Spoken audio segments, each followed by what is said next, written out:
Why are Pez so bad when they seem so good? How am I not supposed to eat candy out of a friendly polar bear wearing a Santa hat? I told you not to. Well, I told myself not to, but the polar bear told me to do it. Judy. Eat a Pez, Kyle. Eat me. Eat a Pez. See, it's persuasive. You want a Pez now, kind of.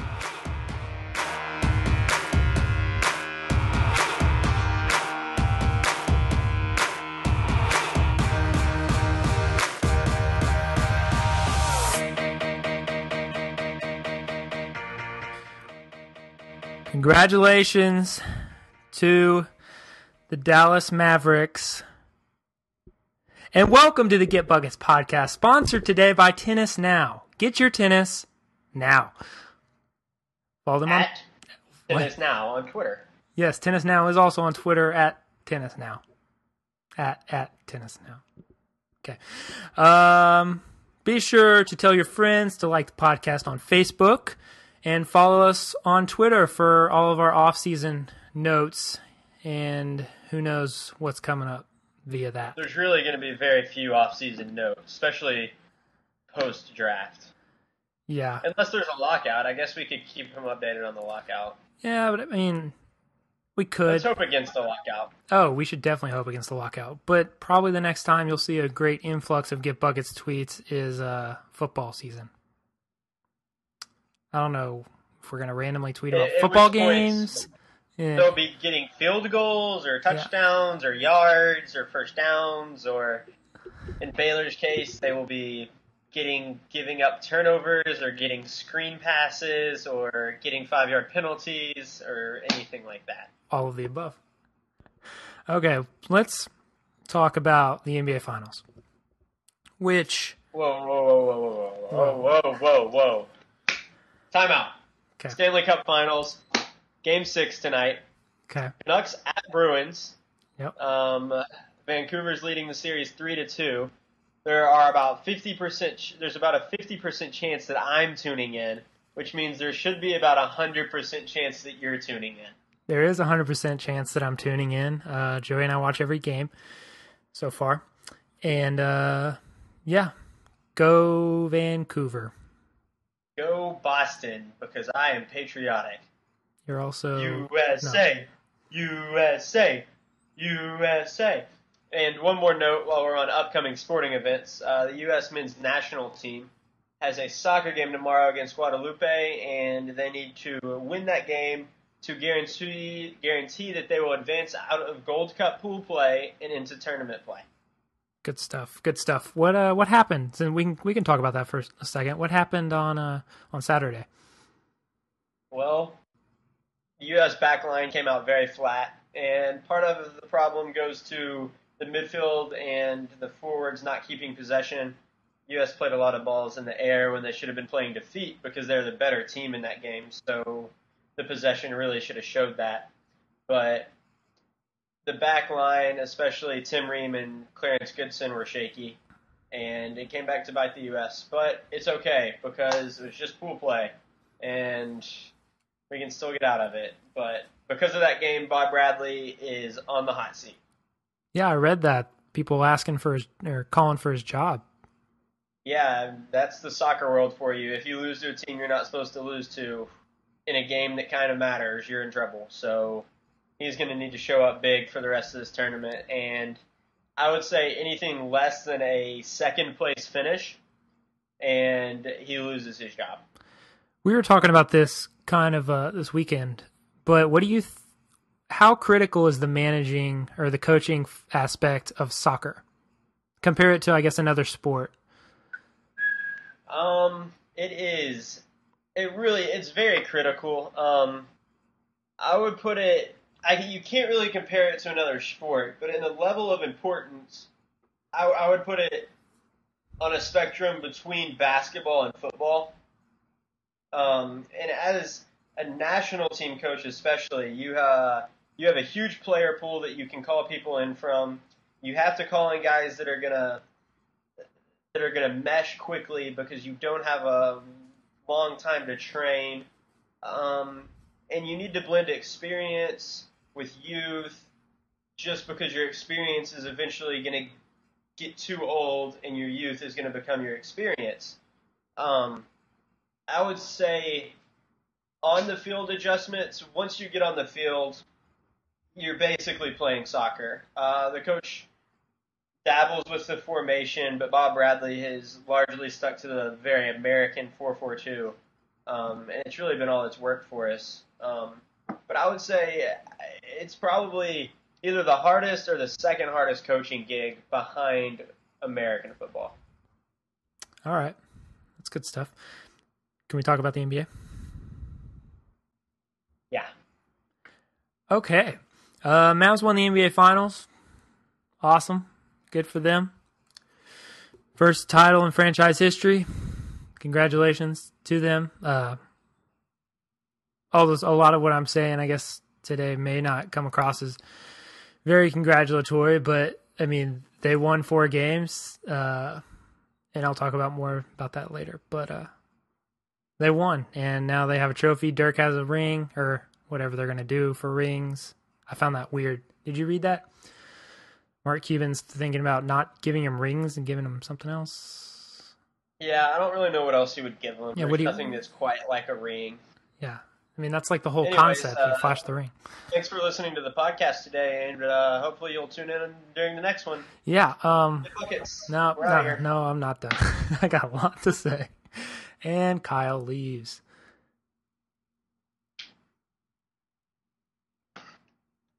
Welcome back. Thanks. Okay, I'm just going to start talking. Feel free to chime in, okay? Sounds good. From my point of view, as a hatred of Mavs, basketball, everything but Dirk, I really don't like. I really just saw this series as I guess in 2 parts, and you could actually even go even further with it. Ever since Dwayne Wade hit that corner 3, and it got a lot of publicity that they were prematurely celebrating. I mean, to me, it's just basketball players being basketball players and celebrating a big shot, and they went up 9, and what was that, game 3? Ever since, I think it was game 4. Ever since that time, it was pretty much all Mavs. Now, the Heat had leads. They controlled the majority of the game, but the Mavs, they were outplayed in critical stretches as far as the Heat go. And, I mean, I picked against Dallas in every playoff series. I mean, literally every series. And I didn't understand, I guess, why people were calling them dark horses, and I don't remember who, but they're a jump shooting team. They don't get any points really in the post off of post offense. Any post points they get from like Tyson Chandler is a lob or a putback. And so they have no second star. And by that, I mean their second best player is Jason Terry, who arguably isn't a top 25 player in the league. And actually, I would say he's definitely not even top 25. It's probably not even close. He doesn't even start, so that's another thing. And they were going against a Portland team that, I mean, a lot of us liked, unless you're a Mavs fan, which obviously you thought that'll be pretty easy. We could beat them. But there's a lot to like about Portland.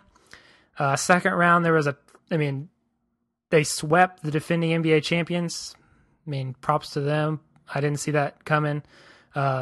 Lakers really just got beat 4 straight games. Then they went up against the Thunder, who are younger, more athletic. I would say more skilled at certain positions too, and they beat them. And then they dismantled a team that had just beat the Celtics and the Bulls, who were regarded as favorites to get to the finals when the playoffs start. So the question is begged, why would I have picked them? Or why did anyone pick them if you're not a Mavs fan? Well, in round 1, I can see them being picked simply because Portland isn't that good of a team. Yeah, I could see round 1. The Mavericks clearly had a better regular season than the Trailblazers, and that in itself is a very good reason to pick the Mavericks. From there on out, I'm really not sure. I can see over the Thunder. The Thunder are young. The Thunder still have their best years of basketball ahead of them. The Mavericks had home court advantage. The Thunder were kind of not playing their best basketball. Russell Westbrook was iffy at times. But really, and I heard this on the Scott Van Pelt show today, this is really what it kind of came down to. Ryan Russillo was saying that the Mavericks won an NBA championship, and they very much deserve to win this NBA championship. For they were the best team at the right time of the year, which was the playoffs. And that's all that matters. So congratulations to them winning an NBA championship. But they won an NBA championship in a time where the NBA is in very clear transition. The Lakers, who are the defending champions, they had all of the same pieces returning, but they were down. They weren't as good. Their chemistry wasn't there. Heads got too big. Whatever happened. The Celtics got another year older, basically pushing them out of contention for the title. The Heat realigned with 3 superstars, and it was their first year playing together, and while losing in the finals is a disappointment, Heat fans have to be excited just because in the first year with these 3 guys and a bunch of old dudes, they made it to the NBA Finals. The Bulls made a jump in the Eastern Conference, and it was really their first year of being an elite team. The Thunder still have their best basketball ahead of them. The championship was really there for the taking when you look back at the year. I agree. I mean, who knew LeBron was going to be a non-factor in the finals? And I'm not really defending him, but they were playing really with 2 superstars. The Heat were. Bosch, I thought, was the most consistent of any of them, and he didn't get enough touches, really, but it's hard to get him touches, I guess, with that offense. And while Bosch was the most consistent of them, he didn't get the job done last night in Game 6 on the defensive end. He gave up multiple big rebounds, which teams rebound. Players don't rebound. It's a team game to rebound the basketball. But Tyson Chandler kept too many balls alive when Bosch could have and should have had a body on him. And really the same can be said about LeBron James. Through Game 5, you might have found people saying, you definitely would have found people saying that LeBron was not being aggressive, but you would not have found anyone saying that he wasn't playing hard. Because through Game 5, he was playing very hard. But I read today, with video evidence from the game last night, there were multiple possessions in the second half. I think both of them were in the fourth quarter, where LeBron just didn't look like he was trying. And on the defensive end, one of them, Jason Kidd hit a 3, and LeBron kind of gave a closeout after the ball was almost already going in. And the other one, Jason Terry cuts to the basket and ended up hitting a floater over Mike Miller. And it's just because Terry cut by LeBron. LeBron saw it, and then Terry had taken 2 more steps before LeBron had even reacted. It really didn't seem like the effort was necessarily there the way you would like it to be for a team in the Heat's position last night. Yeah, I agree. I mean, going back to what you're talking about, how many people really thought beginning of the playoffs or even the beginning of the finals that the Mavs were a better team and really a better team? I mean, from my perspective, it's more along the lines of what you're saying. Somebody has to win. I mean, someone has to win an NBA title. There's 30 teams. We eliminate, I guess, half of them with the playoffs. And it's not like we entered the playoffs going like, well, Dallas is really just this amazing team, and I think everyone's overlooking them, and they're going to be in the finals. I don't remember a lot of people picking the Mavs to get to the finals outside of Dallas, maybe. And there's an argument to be made that they played the Lakers when they suck. This is the worst they've been over probably the last 4 years, as far as the Lakers go. They had an up and down year, regular season, and then the playoffs, they got swept. That's how bad it was. Then you have the Spurs door. That's obviously closing. They're too old, not athletic enough. They got beat by the Grizzlies of all teams. So there's an argument to be made like the second best team in the Western Conference was a group of dudes that are like 23 years old playing in Oklahoma City. And that makes it easier. Not to discount, they still have to beat all these teams and get by, but it makes it easier when the stars align, I guess, like they did. Boston's window's closing just like the Spurs. I thought the Bulls you were talking about, I thought the Bulls really struggled to like maybe find their identity and chemistry issues in the playoff, and Derrick Rose, I thought he kind of panicked, and maybe not panicked, but started throwing up shots at a pretty alarming rate, kind of going Russell Westbrook on everybody. And then the Heat are just, the Heat are the Heat. They're overanalyzed. Everything matters. So really, the Mavs kind of snuck into this finals. And even when the Mavs won a game, we never analyze the Mavs. We always analyze what the Heat did. And that's just part of what the Heat are now. And I mean, it's really obnoxious, and I'm so tired of listening to it on TV and radio, and just, it's like, no one's talking about, I guess, the Mavs championship. It's that the Heat didn't win the title, and everything that the Heat have to do, and LeBron's being talked about just for anything he does. And so I think it's kind of disappointing. And I just don't want to sit here and like say that Dallas was just an awesome team and we all overlook them and they won a title. They were good. They were really good. They hit shots. They got hot at the right time, and they have an absolutely incredible basketball player named Dirk on their team. But I don't want to go into it saying like they're just an incredible team and now they're set for about 4 years, because they're not. Here's what I'll say. During this playoff run, I will say that the Dallas Mavericks were an incredible team. Yes. They won basketball games in ways that you haven't seen games won in a long time. They won games with their role players. They have one superstar, Dirk Nowitzki, and their offense completely caters to him. And a lot of the open shots that the rest of that team gets is because Dirk forces double teams. Dirk has mismatches on them. And they had all the right pieces to make this happen, with a veteran point guard, Jason Terry, and dare I say J.J. Barea being able to create their own shot. Tyson Chandler, who's solid defensively and a very good rebounder.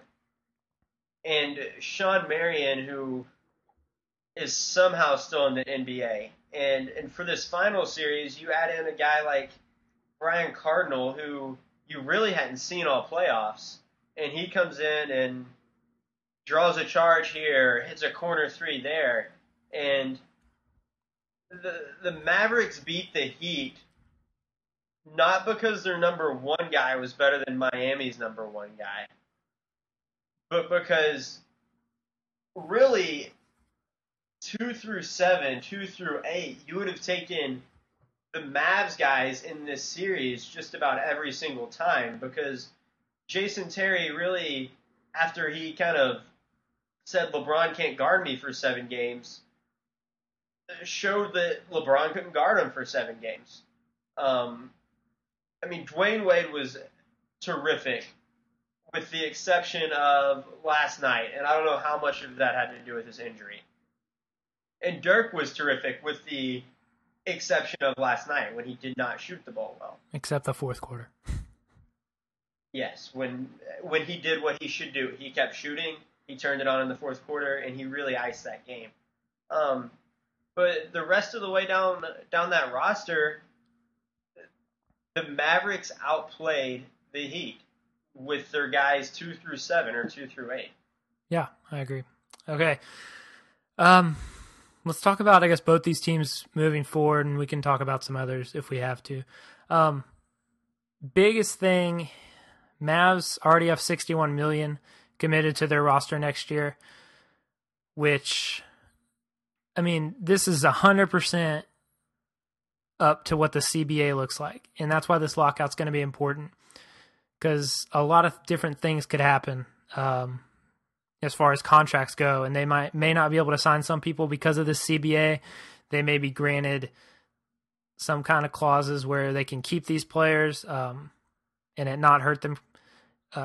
There's a lot of things that could happen, and so this isn't just for the Mavs. This is for a lot of teams that are going to be over the cap. Something we have to figure out what the CBA is going to look like before we can figure out what the teams are really going to look like next year. But with all that said, they got a lot of re-signing to do. Tyson Chandler has to be re-signed. I don't know if they want to bring back Caron Butler. You would assume you want to bring someone like that back. He needs to be re-signed. Deshaun Stevenson, if he's not re-signed, you'll see him at the park later.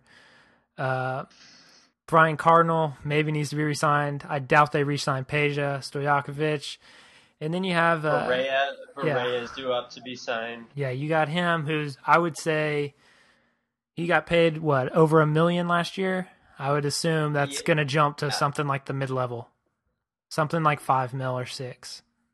I mean, I would guess that out of Tyson Chandler, Caron Butler, and Barea, they're almost going to have to pick one of those guys not to sign. And I mean, it obviously does all come down to what the new collective bargaining looks like, but they don't need Deshaun Stevenson. They've got, I mean, he really doesn't bring a ton to the table. They've got Corey Brewer that's still signed for a couple more years, so I don't see them re-signing Stevenson. Yeah, and what we're talking about with the CBA is, what if the NBA implements some kind of hard cap? If they do that, the Mavs are already over. But the league may do something where they give them 4 years to get into that. And so different things can happen. And so, what's his name? Mark Cuban said after the game last night they're bringing back Tyson Chandler. They're signing him. Now, anyone's going to say that, but someone's going to throw a lot of money at Tyson Chandler. I'm not sure how much, because he's not probably even worth what he's getting paid this last year of that contract. But someone's going to throw a lot of money at him. A team that needs a big, like the Houston Rockets, off the top of my head, that really needs someone. You know who actually really wants him? The Heat should really want him after seeing what he did to them. Right, but there's no way. There's almost no way the Heat will be able to afford him. Definitely. A team that I could see wanting him, just off the top of my head, I could see a team like the Celtics needing. I mean, if they get a guy like Tyson Chandler, who says they can't coast through the regular season and make a deep playoff run? Because this year, I mean, everything was said about them missing Kendrick Perkins, and Tyson Chandler is effectively a bigger, more athletic version of Kendrick Perkins. Yeah, and so they got work to do, but so does every team.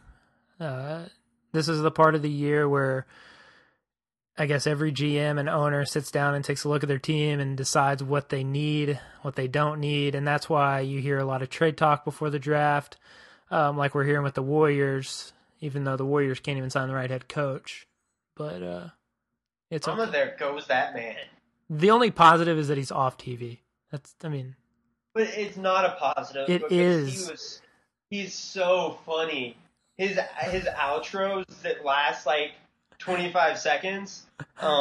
There's a YouTube video from the Celtics series last year where Nate Robinson jumps on Big Baby's back, and it's just a guy making fun of Mark Jackson, and it's like a 45-second outro, and you need to YouTube it because it is one of the funniest things I've ever seen. Let me do that later. I'm gonna miss him. I am. I'll miss some of the quotes, but so funny. He's not any good, and he's probably not going to be great for the Warriors. It's just things are going well over in Golden State. While we're talking head coaches, I think that over the next few years, it's going to be tough to count the Mavs out in any way, just because Rick Carlisle did an incredible job this playoff series, or this postseason, more specifically this NBA Finals, getting Peja out of the rotation, starting JJ Barea, not because he was playing well. He was actually playing poorly when he inserted him into the starting lineup, but where he could fix the rotations to get Sean Marion more rest, and Deshaun Stevenson would come in. He really did an excellent job in the finals. Yeah. I do want to say I'm very happy for Dirk. He's the only player on that team I really actually enjoy watching. And how could you not? I mean, some of that stuff that he does, his playoffs was just insane as far as ever since the Thunder series, really, where he just started hitting everything. And his performance in the fourth quarter of just about every game was so clutch. And he made just it got to the point where any shot he took, you expected it to go in.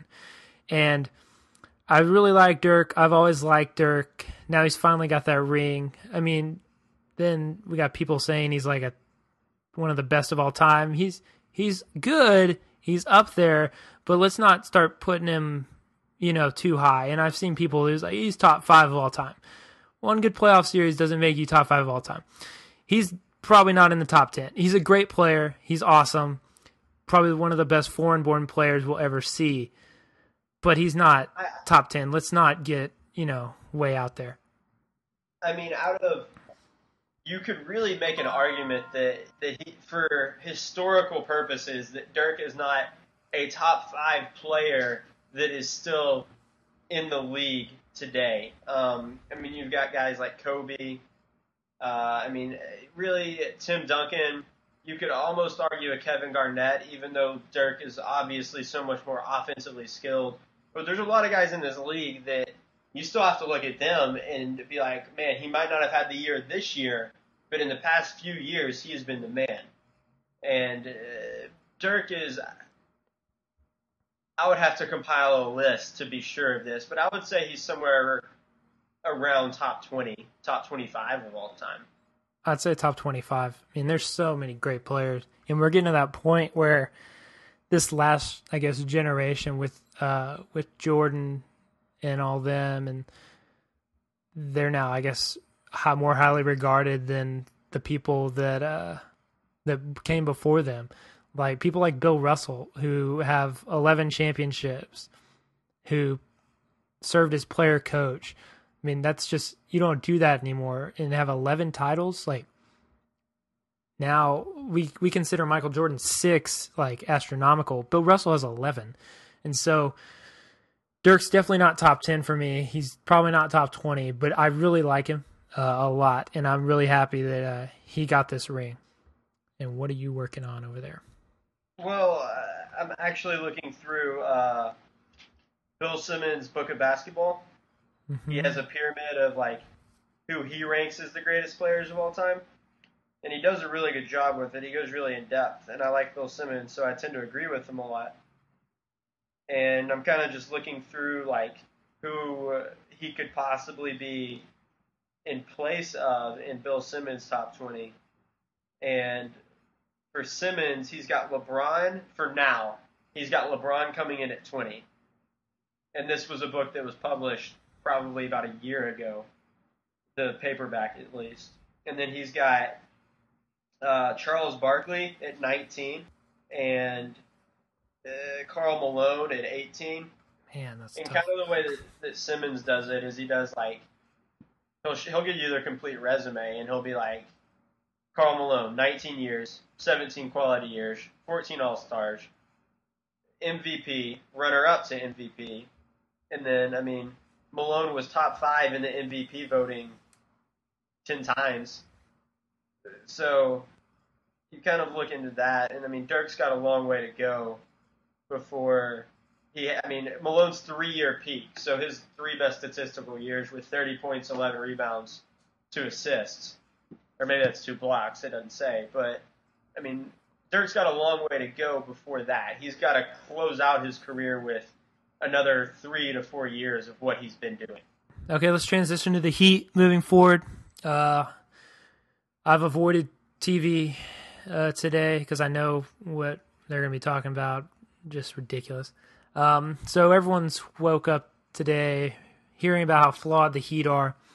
And if you think this season was really a failure for them, well, one, you don't listen to the podcast enough because we would have hopefully steered you clear of that.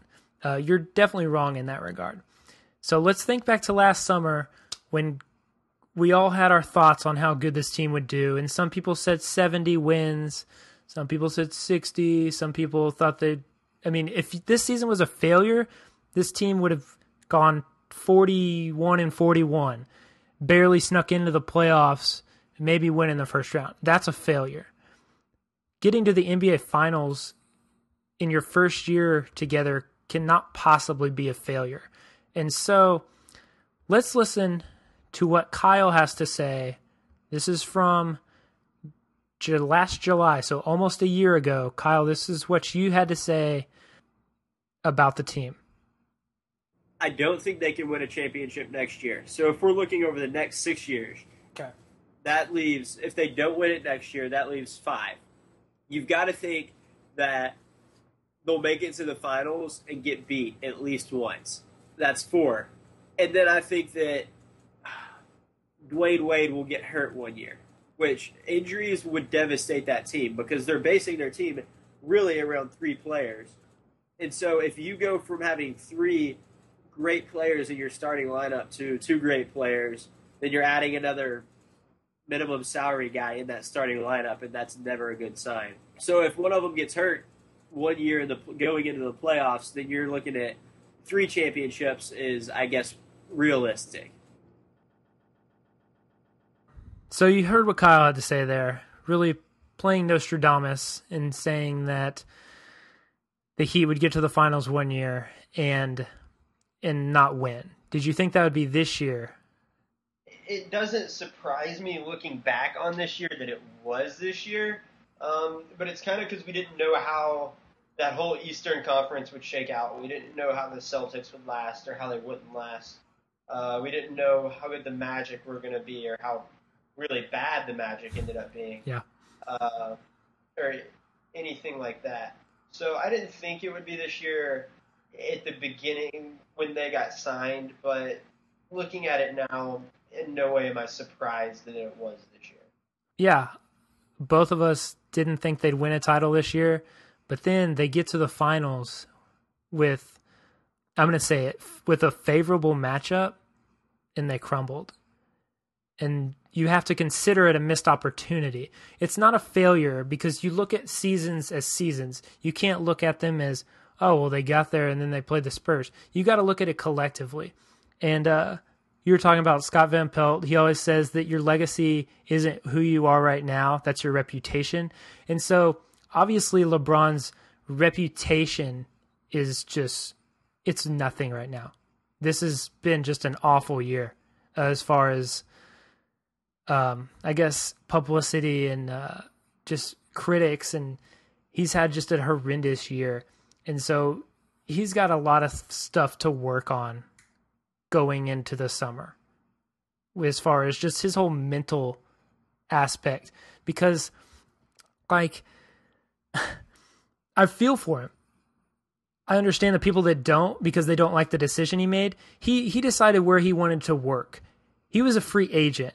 And so I hated the decision too. And I hated especially how he went about it. But I feel for him right now because he just definitely deserves the criticism he's getting. But, I mean, can you imagine to yourself sitting on the podium answering questions after every game? And the dude's like, hey, man, you suck. Your thoughts on that? I mean, what do you want him to say to that? Like, hey, everyone hates you. You got any thoughts on that? And, like, you can only say so many things. And I thought last night he handled it well. And it's tough for him. It has to be. I can't imagine what he's going through and the state that his mind is in, because people just sit there and dissect everything he does. In media questions, pretty much tell him, hey, you suck.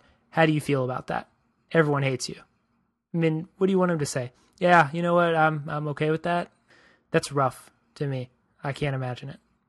I agree. I mean, it's a tough life. It's tough to sit up there and answer questions like that after you don't perform the way you know you should have. Like, he knows he should have played better. Yeah. And there's nothing he can go back to do about that now. But really what it comes down to is I didn't like LeBron when he was in Cleveland just because I didn't like LeBron. I really didn't have a good reason. I just didn't really like him. And I feel like he just gave a lot of people a reason not to like him with the decision. Yep. And it almost kind of seems like he still doesn't know that the decision was a bad idea. And it doesn't matter. It was his decision to have the decision. And he had it. And that's who he is. And he's really made the league better because of the decision. Because he made the Heat and himself the most polarizing figures in the NBA, when in the past, like, your polarizing figure was kind of like Kobe, who just isn't near as big of a deal at this point in his career. So the decision was good for the NBA in the long run. Yeah, we can talk about that. Think about the publicity that the NBA's gotten, and it's all positive. The ratings are super high as far as TV goes. Everyone really has, whether it's good or bad, everyone has an opinion on not only the NBA, but on the Heat and the players on the team. And the majority of it, they hate the Heat. They hate everything about them. They hate LeBron.